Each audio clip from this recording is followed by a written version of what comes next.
नमस्कार दोस्तों, मेरा नाम निरंजन है। स्वागत करता हूं आपके अपने यूट्यूब चैनल दिल्ली एकेडमी के ऑनलाइन प्लेटफॉर्म पर। दोस्तों, आज का जो हमारा चर्चित मुद्दे का जो टॉपिक रहेगा वो छत्तीसगढ़ आर्थिक सर्वेक्षण 2023-24 रहेगा। ठीक है, जैसे कि आप जानते हैं कि छत्तीसगढ़ आर्थिक सर्वेक्षण से एग्जाम में क्वेश्चन बनता है, चाहे वो सीजी व्यापम का एग्जाम हो या सीजीपीएससी का एग्जाम हो। दोनों एग्जाम में हमें यहाँ से क्वेश्चन देखने को मिलता है। यदि आप कल के एग्जाम की बात करेंगे सीजीपीएससी प्रारंभिक एग्जाम का, तो वहां भी हमें यहाँ से क्वेश्चन देखने को मिला है और लगभग 3 क्वेश्चन हम यहाँ से देखते हैं। जैसे कि आप यहाँ पे देख पा रहे होंगे, ये कल का क्वेश्चन है, सेट सी में आया हुआ। ठीक, आर्थिक सर्वेक्षण 2022-23 के अनुसार प्रदेश का वन क्षेत्रफल है, तो ये क्वेश्चन हमें देखने को मिला।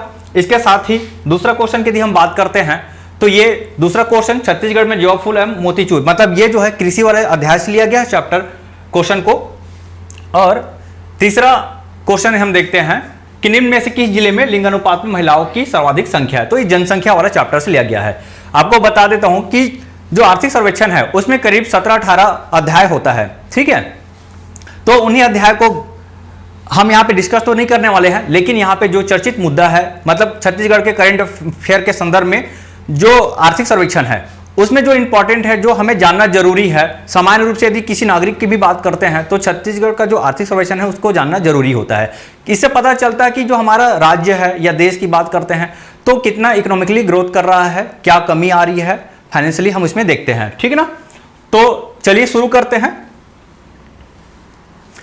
आज के हमारे चर्चा के बिंदु में शामिल है चर्चा में क्यों, छत्तीसगढ़ राज्य का जीएसडीपी एवं वृद्धि दर, तीनों क्षेत्रों का हिस्सेदारी प्रतिशत में देखेंगे, तीनों क्षेत्रों का प्रतिशत वृद्धि, प्रति व्यक्ति आय, छत्तीसगढ़ तथा भारत का तुलनात्मक अध्ययन करेंगे अंत में, और देखेंगे महत्वपूर्ण अभ्यास हेतु प्रश्न। चलिए तो आगे बढ़ते हैं। देखिए, छत्तीसगढ़ आर्थिक सर्वेक्षण, सबसे पहले चर्चा में क्यों, तो आपको पता होगा कि 8 फरवरी को विधानसभा में छत्तीसगढ़ आर्थिक सर्वेक्षण को प्रस्तुत किया गया। ठीक, तो आर्थिक सर्वेक्षण क्या होता है, तो क्या होता है आर्थिक सर्वेक्षण, तो सरकार द्वारा पिछले 1 साल में अर्थव्यवस्था की स्थिति पर प्रस्तुत एक रिपोर्ट है। ठीक है, आपको पता होगा कि छत्तीसगढ़ सरकार हो या केंद्र सरकार हो या कोई भी स्टेट की हम बात करते हैं, या यहाँ पे हर साल जो है बजट पारित किया जाता है। अब बजट जो होता है आने वाले 1 साल के लिए होता है। अब जब 1 साल कंप्लीट हो जाता है तो हम देखते हैं कि जो हमारा बजट में जो लक्ष्य निर्धारित किया गया था वो पूर्ण हो पाया है कि नहीं हो पाया है। उसी लक्ष्य को हम आर्थिक सर्वेक्षण के माध्यम से देखते हैं। देखिए, यहां पे जो प्रमुख जो चीजें हमें देखने को मिलता है वो है आर्थिक चुनौतियों का अनुमान और संभावित समाधान। ये 2 चीज को आप ध्यान रखेंगे कि हम इकोनॉमिक सर्वे में क्या चीज देखते हैं। तो ये पहला आर्थिक चुनौती का अनुमान और संभावित समाधान, तो ये 2 चीज हमें देखने को मिलता है। चलिए अब हम देखते हैं कि जो आर्थिक सर्वेक्षण है इसको प्रकाशन किसके द्वारा किया जाता है, तो इसमें आर्थिक एवं सांख्यिकी संचालनालय छत्तीसगढ़ के द्वारा इसका प्रकाशन किया जाता है। यदि हम प्रस्तुतकर्ता की बात करते हैं तो ओपी चौधरी, ठीक है, तो ये राज्य के योजना आर्थिक एवं सांख्यिकी मंत्री जी हैं। ठीक, प्रस्तुत कब किया गया, तो 8 फरवरी 2024 को प्रस्तुत किया गया है। ठीक है, तो एक था छोटा सा प्रारूप आर्थिक सर्वेक्षण के बारे से। चलिए आगे देखते हैं। सकल राज्य घरेलू उत्पाद जीएसडीपी, इसे हम बोलेंगे ग्रॉस स्टेट डोमेस्टिक प्रोडक्ट। क्या होता है जीएसडीपी, तो किसी राज्य के सीमा के भीतर एक निश्चित वित्तीय वर्ष में उत्पादित समस्त वस्तुओं एवं सेवाओं के अंतिम मौद्रिक मूल्य को जीएसडीपी कहते हैं। यदि हम बात करते हैं, देखिए छत्तीसगढ़ का, तो यह हमारा छत्तीसगढ़ है।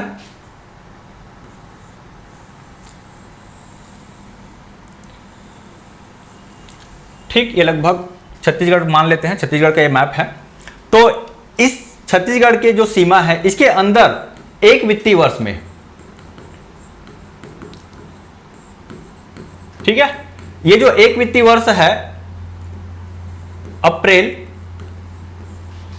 1 अप्रैल से लेकर 31 मार्च तक चलता है। तो एक वित्तीय वर्ष में सीमा के अंदर जितने भी उत्पादन होगा उसका अंतिम मौद्रिक मूल्य को हम जीएसडीपी बोलते हैं। ठीक, तो यहां पे मैंने आपको बताया जीएसडीपी क्या होता है। ठीक, तो देखिए अब यहां पे हम छत्तीसगढ़ के जीएसडीपी को देखेंगे। अब इसे हम 2 भागों में बांटकर देखेंगे, एक प्रचलित भाव पर और दूसरा जो है स्थिर भाव पे। तो सबसे पहले हम समझते हैं यहाँ पे प्रचलित भाव क्या होता है। देखिए प्रचलित भाव उस वित्तीय वर्ष के हिसाब से बनता है, ठीक है, जैसे 2023-24। तो 2023-24 में जो बना यहाँ पे जीएसडीपी, तो उसका ये आंकड़ा है। और दूसरा जो है स्थिर भाव, तो स्थिर भाव क्या होता है, ये यहाँ पे बेस ईयर मान लिया जाता है कि हम 2011-12 से तुलना करते हैं। तो 2011-12 से जो तुलना करते हैं उसके आधार पे जीएसडीपी हमारा कितना रहा, या प्रचलित भाव की बात करते हैं करंट ईयर में जो हमारा था उसके हिसाब से।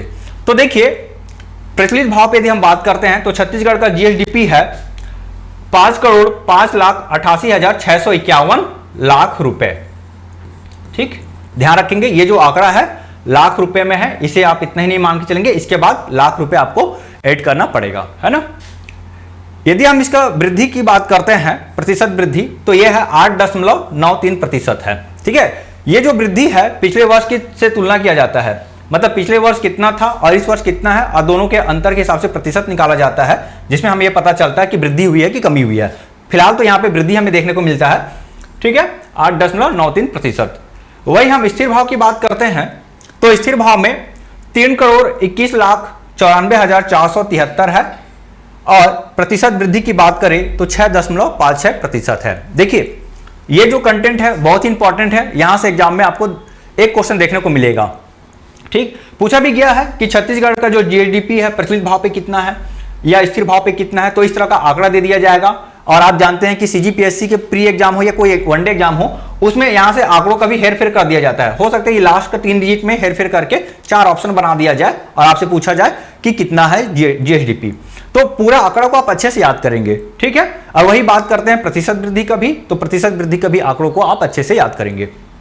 चलिए, तो ये था सकल राज्य घरेलू उत्पाद के बारे से। आगे बढ़ते हैं, छत्तीसगढ़ का जीएसडीपी क्षेत्रवार वृद्धि दर। क्षेत्रवार वृद्धि दर, सबसे पहले तो मैं आपको बता दूं कि जो अर्थव्यवस्था है उसको 3 भागों में बांटा गया है, प्राइमरी सेक्टर, सेकेंडरी सेक्टर और टर्सरी सेक्टर, यानी कि प्राथमिक क्षेत्र, द्वितीयक क्षेत्र और तृतीयक क्षेत्र। लेकिन हम लोग छत्तीसगढ़ की यदि हम बात करते हैं तो हम प्राथमिक, द्वितीयक और तृतीयक क्षेत्र के हिसाब से नहीं पढ़ते हैं। ठीक है, हालांकि हमारे आर्थिक सर्वेक्षण में उस हिसाब से भी डाटा मिलता है देखने को, लेकिन जो एग्जाम में क्वेश्चन बनता है कृषि, उद्योग और सेवा, ये 3 हिसाब से हमें देखने को मिलता है, कृषि, उद्योग और सेवा। ठीक है, तो हम इसी के आधार पे पढ़ेंगे। देखिए यदि कृषि की बात करते हैं तो यहां पे कृषि, वानिकी और मछली उद्योग, ये 3 चीज है यहां पे कृषि वाले में। यहां पे हम देखेंगे प्रचलित भाव, ठीक है, स्थिर भाव और औसत। यहां से क्वेश्चन हमें देखने को मिलेगा। प्रचलित भाव पर कृषि क्षेत्र का कितना वृद्धि दर है, उद्योग क्षेत्र का कितना वृद्धि दर है, सेवा क्षेत्र का कितना वृद्धि दर है। ठीक है, इसी प्रकार स्थिर भाव पे देखेंगे और औसत। ठीक, औसत पे ध्यान रखिएगा, 2012-13 से 2023-24 के बीच जितने भी आंकड़ा मिला उस आंकड़ा का एक औसत निकाला गया है और उसी औसत को यहां पे रख दिया गया है। ठीक है, चलिए तो बारी बारी से देखते हैं प्रचलित भाव।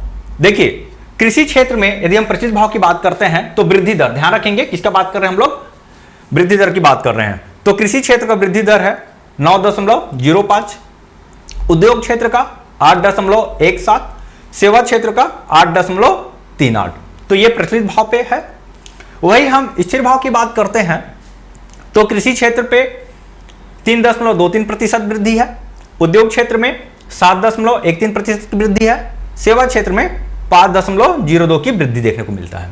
ठीक, तो देखिए प्रचलित भाव और स्थिर भाव से क्वेश्चन पूछा जाएगा। जितना भी आंकड़ा है मैं बार बार बता रहा हूं, ये जो आंकड़ा है बहुत ही इंपॉर्टेंट है, क्वेश्चन बनता है यहां से। देखिए, और वही हम लोग बात करते हैं औसत का।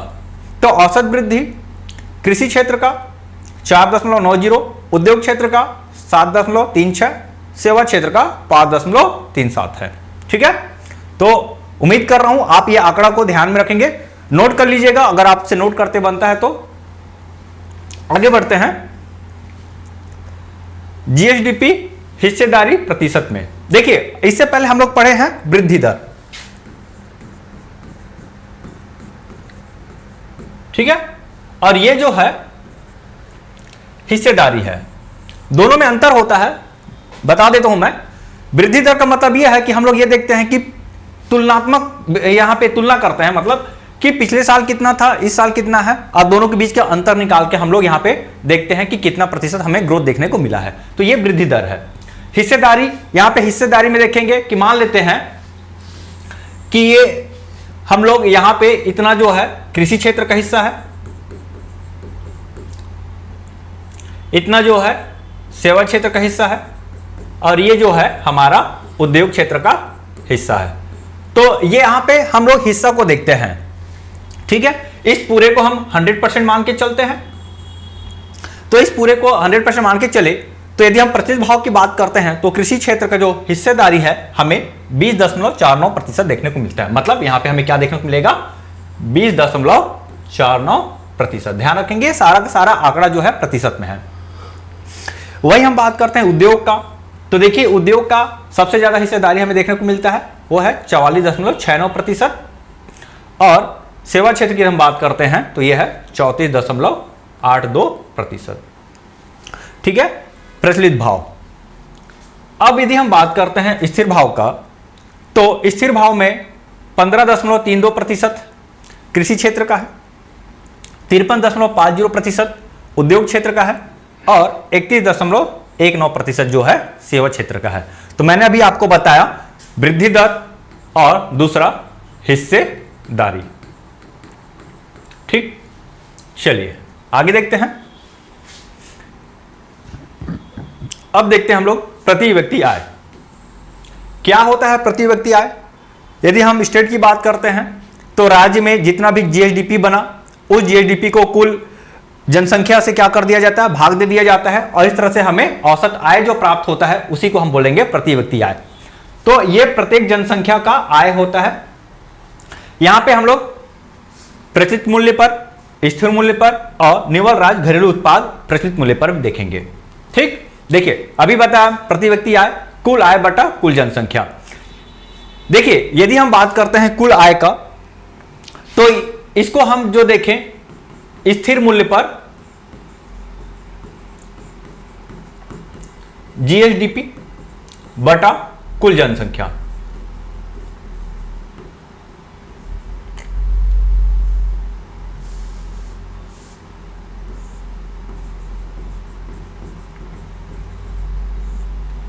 ठीक है। तो स्थिर मूल्य पर जीएसडीपी निकालेंगे तो हमें मिलेगा स्थिर मूल्य पर प्रति व्यक्ति आय। यदि हम इसी को प्रचलित मूल्य पर बात करेंगे तो प्रचलित मूल्य पर मिलेगा, और निवल राज्य घरेलू उत्पाद जो है निवल राज्य पर जीएसडीपी के बट्टा में हम लोग जनसंख्या रखेंगे तो हमें मिल जाएगा निवल राज्य घरेलू उत्पाद। ठीक है। चलिए तो अब हम जानते हैं यहाँ पे प्रचलित मूल्य पर कितना है। तो देखिए यहाँ पे प्रचलित मूल्य पे जो है 1,66,520 रुपए है। वही हम बात करते हैं इसका वृद्धि का, तो पिछले साल की तुलना में 7.70% हमें यहाँ पे वृद्धि देखने को मिलता है। वही हम बात करें स्थिर मूल्य पर प्रति व्यक्ति आय, तो यह है 1,05,973 रुपये। वृद्धि की यदि हम बात करें तो 5.36% की वृद्धि हमें देखने को मिलता है। वही हम बात करते हैं निवल राज्य घरेलू उत्पाद, ध्यान रखेंगे ये भी जो है प्रचलित मूल्य पर है।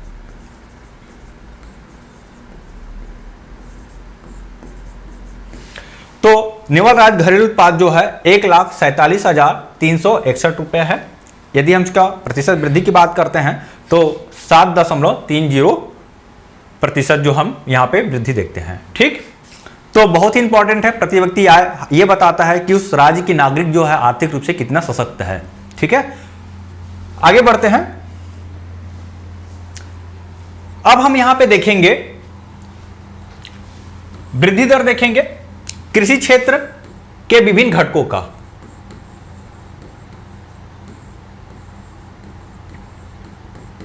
इसी प्रकार उद्योग क्षेत्र का विभिन्न घटकों का देखेंगे और सेवा क्षेत्र के विभिन्न घटकों का। ध्यान रखेंगे यहां से भी क्वेश्चन पूछा जाता है। ये 2-3 आंकड़ा दे दिया जाएगा, बोला जाता है कि बताइए किसका जो है वृद्धि दर स्थिर भाव पे अधिक है या प्रचलित भाव पर अधिक है। तो यदि आप इसके प्रतिशत को पढ़ लिए रहेंगे, याद कर लिए रहेंगे, तब आपको पता चलेगा कि इस क्षेत्र का वृद्धि दर कितना है। ठीक है, अधिक है कि कम है। यहां से भी क्वेश्चन देखने को मिलेगा। यहां से एक क्वेश्चन और देखने को मिलता है, तुलनात्मक रूप से देखने को मिलता है कि इसकी जो वृद्धि की जो दर है वो घटते रहने की प्रवृत्ति में देखने को मिलता है या बढ़ते रहने की या स्थिर, इस तरह से भी क्वेश्चन देखने को मिलेगा। यहां पे हम लोग देखते हैं मैंने आपको बताया ये जो है प्रचलित भाव पर है। तो प्रचलित भाव पे कृषि क्षेत्र का वृद्धि दर 9.05 मैंने आपको पहले बताया। अब यहां पे बात करते हैं पशुपालन का। देखिए पशुपालन का जो वृद्धि दर है 12.21% है, मछली उद्योग का 10.54% है, फसल का 9.97% है, वनोद्योग का 3.46% है। ध्यान रखेंगे यदि हम कृषि क्षेत्र की बात करते हैं तो कृषि क्षेत्र में सबसे ज्यादा हमें वृद्धि देखने को मिला वो है पशुपालन। ठीक है, ये घटते क्रम में है, तो सबसे ज्यादा पशुपालन में देखने को मिला, उसके बाद मछली उद्योग में, फिर फसल में और अंत में हमें वनोद्योग में देखने को मिलता है। यह है कृषि क्षेत्र का विभिन्न घटक। इसी प्रकार यदि हम बात करते हैं उद्योग क्षेत्र का, तो उद्योग क्षेत्र का 8.17% है वृद्धि दर। इसमें निर्माण, विद्युत गैस तथा जलापूर्ति, खनन तथा उत्खनन, विनिर्माण, ये 4 चीज को देखेंगे। देखिए कृषि में 4 चीज लिया गया है, उद्योग में भी ये 4 घटक लिया गया है। ठीक है, तो 4 घटक में विभाजित है। यदि हम बात करते हैं प्राथमिक क्षेत्र का, तो प्राथमिक क्षेत्र में पशुपालन, मछली उद्योग, फसल, वन उद्योग और साथ ही साथ खनन और उत्खनन एक और घटक इसमें जुड़ जाता है। और द्वितीय क्षेत्र में निर्माण, विद्युत गैस तथा जलापूर्ति, विनिर्माण, ये 3 घटक जो है द्वितीय क्षेत्र में हमें देखने को मिलेगा। लेकिन हम लोग कृषि, उद्योग और सेवा के हिसाब से पढ़ते हैं, तो हम यहां पे उसी हिसाब से कंटेंट लेकर आए हैं। ठीक है, चलिए उद्योग क्षेत्र की बात करते हैं, तो सबसे ज्यादा हमें वृद्धि देखने को मिला है निर्माण में, यह है 11.86%। इसके बाद विद्युत गैस तथा जलापूर्ति, यह है 8.88%। खनन क्षेत्र की बात करें, खनन तथा उत्खनन में 8.30% है, और विनिर्माण का 4.87%। तो ये इस तरह से प्रचलित भाव पे हम देख रहे हैं वृद्धि दर कितना रहा है। ठीक है, अब देखते हैं सेवा क्षेत्र के बारे से। तो देखिए सबसे पहले मैं बता देता हूं सेवा क्षेत्र में मैं यहाँ पे 4-5 कंटेंट लेकर आया हूं, मतलब 4-5 घटक को लेकर आया हूं, और घटक है इसमें, उसको मैं छोड़ दिया हूं और जो इंपॉर्टेंट मुझे लगा मैं उसी को लिया हूं। ठीक है, तो सेवा क्षेत्र में 8.38% है। यदि हम बात करते हैं सर्वाधिक वृद्धि देखने को मिला हमें व्यापार, होटल एवं जलपान गृह में, जो कि 12.16% है। दूसरे नंबर पे वित्तीय सेवा 11.41%। तीसरा परिवहन, रेलवे के अतिरिक्त आपको पता होगा कि रेलवे के द्वारा भी परिवहन होता है, लेकिन यहाँ पे जो हम परिवहन की बात करेंगे मेजर तो यहाँ पे सड़क परिवहन ही है। तो यदि हम इसकी बात करते हैं तो 9.80% है। संचार एवं प्रसारण की बात करें 8.22% है, और रेलवे की यदि हम बात करते हैं तो ये ऋणात्मक में है 1.97%। यहाँ पे जो रेलवे है बहुत ही इंपॉर्टेंट है, इसमें हमें नेगेटिव देखने को मिला है। ठीक है, देखिए अब यहाँ से क्वेश्चन भी बनता है कि नेगेटिव होने का पीछे कारण क्या है। आपको पता होगा कि कोरोना काल के समय बहुत सारे चीज़ें जो हमें आंकड़े जो है नेगेटिव देखने को मिला, वृद्धि दर नेगेटिव देखने को मिला था। ठीक है, तो यहाँ पे भी रेलवे में नेगेटिव देखने को मिला वृद्धि दर। अब इसके पीछे कारण हो सकता है ये भी कि आपको पता होगा कि पिछले साल जो है बहुत सारे रेलवे जो है ठप पड़ गया था, बंद कर दिया गया था, तो उसी का एक कारण हो सकता है कि यहाँ पे हमें ऋणात्मक देखने को मिल रहा है। ठीक है, तो ये आंकड़ा को आप याद कर लेंगे। सेवा क्षेत्र के विभिन्न घटक है जिसमें यहाँ से भी क्वेश्चन पूछा जाता है। कई बार ऐसा भी क्वेश्चन पूछ दिया जाएगा कि रेलवे क्षेत्र का प्रचलित मूल्य पर वृद्धि दर कितना रहा है, तो आपको ये याद होना चाहिए -1.97। ठीक ना, चलिए आगे बढ़ते हैं। अब हम बात करेंगे स्थिर भाव पे। इससे पहले मैंने प्रचलित भाव पे बात किया, ठीक है, वृद्धि दर के बारे से, और अब स्थिर भाव पर। कृषि क्षेत्र का 3.23% है। इसमें सर्वाधिक वृद्धि हमें देखने को मिला मछली उद्योग में, जो कि 7.39% है। पशुपालन का 6.83% है। फसल का 2.15% है, और वन उद्योग का 1.80% है। ध्यान रखेंगे वन में सबसे कम वृद्धि हमें देखने को मिला है कृषि क्षेत्र में, और सर्वाधिक वृद्धि हमें देखने को मिला है मछली उद्योग में। ठीक है, इसी तरह उद्योग की बात करते हैं तो 7.13%। इसमें सबसे ज्यादा वृद्धि हमें देखने को मिला है निर्माण के क्षेत्र में 9.89%। इसके बाद विद्युत गैस तथा जलापूर्ति में 8.11%, खनन तथा उत्खनन में 7.35%, विनिर्माण में 5.11%। चलिए आगे देखें सेवा क्षेत्र। तो सेवा क्षेत्र में 5.02% है। इसमें सबसे ज़्यादा हमें देखने को मिला परिवहन में, जो कि 9.65% है। इसके बाद व्यापार, होटल एवं जलपान गृह 7.77%, वित्तीय सेवा 7.69%, परिवहन, संग्रहण एवं संचार 7.15%, और रेलवे की बात करते हैं तो ये फिर से निगेटिव हमें देखने को मिला -2.17%। ठीक है, तो ये इंपॉर्टेंट है, फिर से बता रहा हूँ। चाहे बात करते हैं हम लोग स्थिर भाव पे या प्रचलित भाव पर, दोनों में हमें नेगेटिव देखने को मिला है। ठीक है, रेलवे क्षेत्र में। चलिए अब आगे बढ़ते हैं। अब हम बात करते हैं छत्तीसगढ़ का सकल राज्य घरेलू उत्पाद का प्रतिशत वितरण, जो कि प्रचलित भाव पर रहेगा। देखिए, कृषि क्षेत्र का जो है वितरण 20.49% है। और इसके विभिन्न घटकों की यदि हम बात करते हैं तो यहाँ पे फसल का है 11.80%, वन उद्योग का 3.34%, मछली उद्योग का 2.53%, पशुपालन का 2.43%। ध्यान रखेंगे, पशुपालन का वितरण सबसे कम है। यदि हम कृषि क्षेत्र की बात करें तो सबसे ज़्यादा कृषि क्षेत्र में हमें फसल का योगदान देखने को मिलता है। देखिए, यहाँ पे जो प्रतिशत वितरण है इसको योगदान भी बोला गया है। ठीक है, कि किस क्षेत्र का कितना योगदान है। वितरण बोले या तो योगदान बोले, दोनों का मतलब एक ही है। कंफ्यूज मत होइएगा। अगर एग्जाम में योगदान से क्वेश्चन पूछा जा रहा है, योगदान बोल कर पूछा जा रहा है, तो आप इसी चीज़ को मानिएगा। और प्रतिशत वितरण की बात करता है तभी यही चीज़ है। ठीक है, दोनों में कोई अंतर नहीं है। ठीक, चलिए, उद्योग क्षेत्र का जो योगदान है 44.69% है। इसमें सबसे ज़्यादा विनिर्माण का क्षेत्र का वितरण ज़्यादा है, यानी कि योगदान ज़्यादा है, जो कि 16.33% है। इसके बाद निर्माण क्षेत्र का आता है, जो कि 13.98% है। खनन तथा उत्खनन का 7.40% है। विद्युत, गैस तथा जलापूर्ति का 6.97% है। ध्यान रखेंगे, फिर से बोल रहा हूँ मैं, योगदान या प्रतिशत वितरण। ठीक, चलिए अब देखते हैं सेवा क्षेत्र का। सेवा क्षेत्र में सबसे ज़्यादा योगदान हमें देखने को मिलता है लोक प्रशासन का, जो कि 6.76% है। व्यापार, होटल एवं जलपान गृह का 6.57%, परिवहन, संग्रहण एवं संचार का 4.08%, रेलवे का 0.62% और भंडारण का 0.10% है।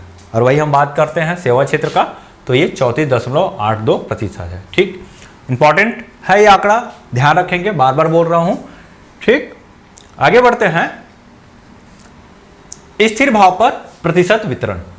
स्थिर भाव 2011-12 के बेस पे हम लोग देखेंगे यहाँ पे। ठीक है, कृषि क्षेत्र का हमें देखने को मिलता है 15.32%। इसमें सबसे ज़्यादा फसल का योगदान रहा है, जो कि 8.62% है। वन उद्योग का 2.88% है।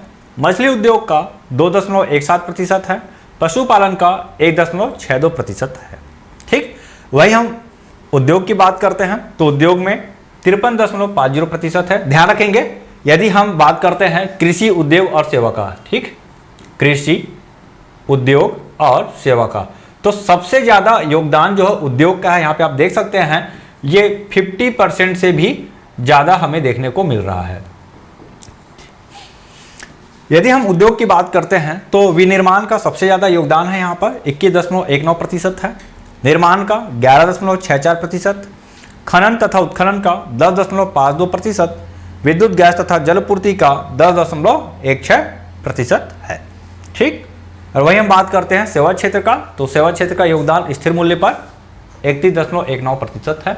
इसमें सबसे ज़्यादा हमें देखने को मिलता है लोक प्रशासन 6.13%, होटल, व्यापार, होटल एवं जलपान गृह 5.51%, परिवहन, संग्रहण एवं संचार 4.59%, रेलवे का है 0.50% और भंडारण का यहाँ पे सबसे कम देखने को मिल रहा है 0.09%। ठीक, चलिए अब यहाँ पे हम तुलनात्मक अध्ययन करेंगे भारत और छत्तीसगढ़ का, कि छत्तीसगढ़ का कितना जीडीपी वृद्धि दर है, भारत का कितना जीडीपी वृद्धि दर है, छत्तीसगढ़ का कितना प्रति व्यक्ति आय है, भारत का कितना प्रति व्यक्ति आय है। तो जब हम तुलनात्मक अध्ययन करेंगे तो हमें यह समझ में आता है कि छत्तीसगढ़ का जो स्तर है केंद्र के स्तर पे कितना अधिक है या कम है। ठीक है, यदि अधिक है तो अच्छी बात है, कम है तो कम से कम केंद्र के स्तर के बराबर आना बहुत जरूरी होता है।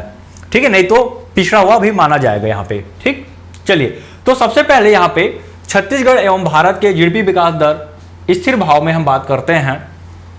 छत्तीसगढ़ का 6.56% है और भारत का 7.32% है। तो यहाँ पे देखिए भारत से यदि हम तुलना करते हैं तो यहाँ पे जीडीपी वृद्धि दर है छत्तीसगढ़ का कम है। दूसरा बात करते हैं हम विभिन्न क्षेत्र के हिसाब से। देखिए छत्तीसगढ़ का कृषि क्षेत्र में 3.23% है। स्थिर भाव पे जो भी डाटा यहाँ पे स्थिर भाव पर है ना, और ध्यान रखेंगे जितने भी जो डाटा यहाँ पे हम देख रहे हैं ये सब के सब अनुमानित है। ठीक, ये जो डाटा है अगले वर्ष जो है चेंज हो जाएगा। यदि अगले वर्ष जो वित्तीय रिपोर्ट आएगा यानी कि आर्थिक सर्वेक्षण आएगा तो आप देखेंगे कि जो अभी यहाँ पे 2023-24 में देख रहे हैं 6.56%, यही आंकड़ा 2023-24 के लिए आपको बदला हुआ देखने को मिलेगा। ऐसा इसलिए क्योंकि ये जो आंकड़ा है अनुमानित है। ठीक है, ये पूर्ण रूप से वास्तविक नहीं है, बस एक अनुमान लगाया गया है कि 2023-24 में हमारा जो वृद्धि दर होगा जीडीपी का वो 6.56% होगा। ठीक ना, चलिए कृषि क्षेत्र की बात कर रहे थे तो छत्तीसगढ़ का कृषि क्षेत्र में जो वृद्धि दर है 3.23% है। वही भारत की बात करते हैं तो 1.82% है। अच्छी बात है यहाँ पे कि छत्तीसगढ़ का कृषि क्षेत्र में योगदान ज्यादा है। ठीक, इसी प्रकार उद्योग की बात करते हैं तो ये छत्तीसगढ़ का 7.13% है और भारत का 7.93% है। ठीक है, आप इस आंकड़ा को देखकर भी ये अनुमान लगा सकते हैं कि छत्तीसगढ़ जो है ऑल ओवर भारत की तुलना से बात करते हैं तो छत्तीसगढ़ में सबसे ज्यादा कृषि हमें देखने को मिलता है। ठीक है, क्योंकि देखिए छत्तीसगढ़ जो है कृषि प्रधान राज्य है। यहाँ करीब करीब 80% जो जनसंख्या है कृषि पर ही आधारित है। ठीक है, उद्योग क्षेत्र का मैंने बताया आपको। अब सेवा क्षेत्र का, तो सेवा क्षेत्र में 5.02% छत्तीसगढ़ का है और भारत का जो है 7.72% है। ठीक, चलिए अब हम बात करते हैं यहाँ पे क्षेत्रवार योगदान का। इससे पहले मैंने वृद्धि दर का बात किया, ध्यान रखेंगे स्थिर भाव पर है। कृषि क्षेत्र का जो योगदान है छत्तीसगढ़ का 15.32% है। उद्योग की बात करें तो 53.50% जो है योगदान है छत्तीसगढ़ का और भारत का 30.97% है। सेवा क्षेत्र का 31.19% छत्तीसगढ़ का और भारत का 54.62% है। अब आप इन दोनों को देखिए जरा, यहां पे हम देख रहे हैं छत्तीसगढ़ के संदर्भ में उद्योग का सबसे ज्यादा हिस्सेदारी है। वही हम बात करते हैं भारत का तो सेवा क्षेत्र का सबसे ज्यादा योगदान है। ऐसा क्यों? तो देखिए छत्तीसगढ़ में जो है सेवा क्षेत्र सबसे आगे, भारत में है सेवा क्षेत्र जो है सबसे आगे देखने को मिलता है। ठीक, और छत्तीसगढ़ में उद्योग सबसे ज्यादा देखने को मिलता है। सेवा के मामले में छत्तीसगढ़ जो है दूसरे स्थान पर है। ठीक, अब हम बात करते हैं प्रति व्यक्ति आय, निव्वल राज्य घरेलू उत्पाद। छत्तीसगढ़ का जो प्रति व्यक्ति आय है 1,47,361 रुपये है और भारत का 1,85,854 रुपये है। देखिए भारत के संदर्भ में यदि हम बात करते हैं तो प्रति व्यक्ति आय, यदि मैं भारत के संदर्भ में बात करूं तो मेरा जो प्रति व्यक्ति आय है या प्रत्येक नागरिक का जो प्रति व्यक्ति आय है वो 1,85,854 है। वही छत्तीसगढ़ के आधार पर मैं बात करता हूं, छत्तीसगढ़ की जनसंख्या का जो इनकम है वो 1,47,361 है। ऐसा इसलिए क्योंकि यहाँ पे जो भारत का जीडीपी जो है, यहाँ पे भारत का जीडीपी बटा कुल जनसंख्या के हिसाब से लिया है और यहाँ पे छत्तीसगढ़ का जीडीपी बटा कुल जनसंख्या के हिसाब से लिया है और उस आधार पे यहाँ पे जो आंकड़ा मिला है। ठीक है, यहाँ पे जब हम लोग प्रति व्यक्ति आय निकालते हैं तो जीडीपी ना लेकर हम लोग नेशनल इनकम की बात करते हैं। नेशनल इनकम के आधार पर हम लोग यहाँ पे प्रति व्यक्ति आय को निकालते हैं। ठीक है, वृद्धि दर को देखिए, पिछले वर्ष की तुलना में 7.31% वृद्धि देखने को मिला है और वही हम भारत की बात करते हैं 7.9% वृद्धि देखने को मिला है। तो भारत के यदि हम बात करते हैं तो भारत में सबसे ज़्यादा हमें वृद्धि देखने को मिला है, छत्तीसगढ़ में कम हमें देखने को मिला है। इसका मतलब यह है कि छत्तीसगढ़ का जो जीडीपी वृद्धि है उस हिसाब से नहीं हुआ, मतलब जिस हिसाब से भारत का हुआ है तो भारत का ज़्यादा हुआ है, इसलिए भारत का जो वृद्धि दर यहाँ पे प्रति व्यक्ति आय का देख रहे हैं 7.9% देख रहे हैं और छत्तीसगढ़ का 7.31 देख रहे हैं, कम देख रहे हैं क्योंकि यहाँ का जीडीपी उस हिसाब से ग्रोथ नहीं किया गया है। देखिए प्रति व्यक्ति आय से हमें यह भी समझ में आता है कि उस राज्य का या उस क्षेत्र का जो व्यक्ति है कितना अधिक संपन्न है। ठीक है, यह हमें प्रति व्यक्ति आय बताता है। चलिए तो आगे देखते हैं, अभ्यास हेतु प्रश्न। ठीक है, ये क्वेश्चन हमेशा की तरह मैं फिर से 2 क्वेश्चन लेकर आया हूं, ये आपके लिए है, इसका जवाब आप कमेंट बॉक्स में देंगे। ठीक है, क्वेश्चन है देखिए, छत्तीसगढ़ के आर्थिक सर्वेक्षण 2023-24 के अनुसार छत्तीसगढ़ के कृषि क्षेत्र में औसत वृद्धि दर स्थिर मूल्यों पर, ध्यान रखेंगे स्थिर मूल्यों पर 2012-13 से 2023-24 के मध्य रही है। ठीक है, कितना रहा है? ऑप्शन है 4.50%, option B 4.16%, option C 4.90%, option D 4.88%। ठीक, इसी तरह दूसरा क्वेश्चन को भी देख लेते हैं। छत्तीसगढ़ आर्थिक सर्वेक्षण 2023-24 के अनुसार स्थिर मूल्य 2011-12 पर छत्तीसगढ़ का जीएसडीपी वृद्धि दर कितना प्रतिशत रहा है? ठीक है, option A 6.50%, option B 6.53%, option C 6.51%, option D 6.56%। तो इस तरह से ये 2 क्वेश्चन कंप्लीट हुआ, इसका जवाब आप कमेंट बॉक्स पर दीजिएगा। ठीक है, और बताइए आपका हमारा वीडियो कैसा लगा। वीडियो पसंद आता है तो वीडियो को जरूर लाइक कीजिएगा, और हाँ, अपने दोस्तों तक शेयर करना बिल्कुल भी नहीं भूलिएगा। ठीक है, चैनल पे नए हैं तो चैनल को सब्सक्राइब कर लीजिए। धन्यवाद।